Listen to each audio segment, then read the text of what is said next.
Hey everybody, it's Travis Weller, and thanks again for joining me for the 2-Minute Clinic. Repertoire is a topic that I personally find fascinating, and it's one that I enjoy talking about with colleagues at all levels of instrumental music instruction.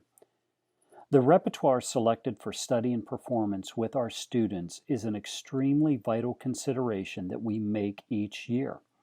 I've previously talked about simple rep selection on Season 1, Episode 4 of the 2-Minute Clinic using what I call the repertoire dartboard.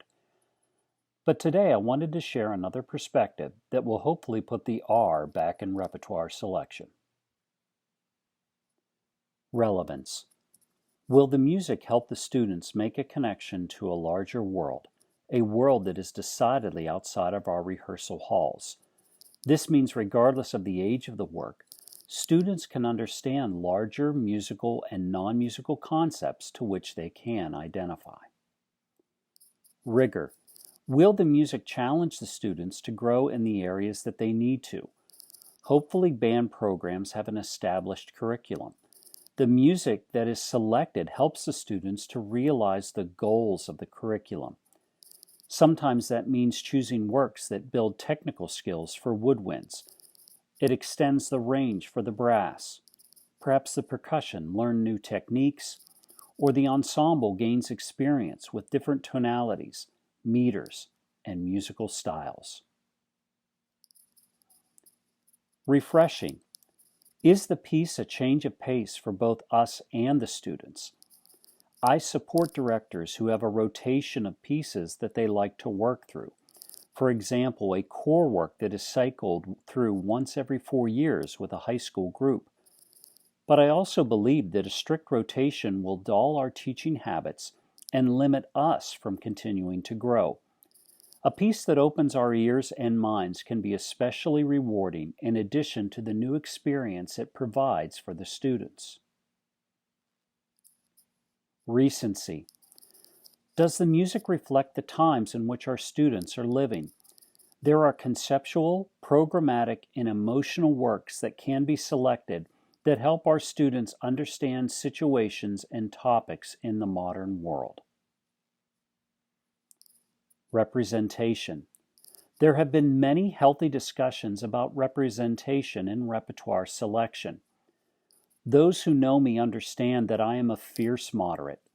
I support music-first choices, but I also support keeping a balanced concert program in all aspects. If everything is equal from an artistic and pedagogical perspective, directors need to embrace the opportunity to help even just one student in their ensemble see themselves in the name in the upper right-hand corner of the piece.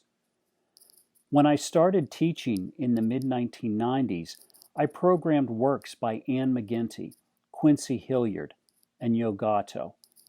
I did not fully appreciate at the time just how important those musicians were. Understanding just how powerful those role models can be for young musicians needs to be a sustained practice for all of us to remember. Finally, reciprocity.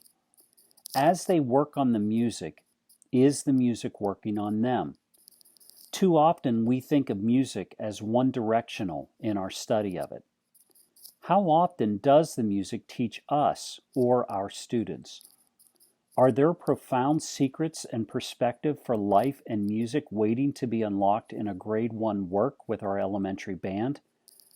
I don't know the answer for certain, but I do know that we as directors need to be open to the opportunity for discovering it. I hope these thoughts on the R's of repertoire selection have been worth your time today. It is certainly not an exhaustive list, but it is a starting point to fully consider how important repertoire selection is for bands at any level.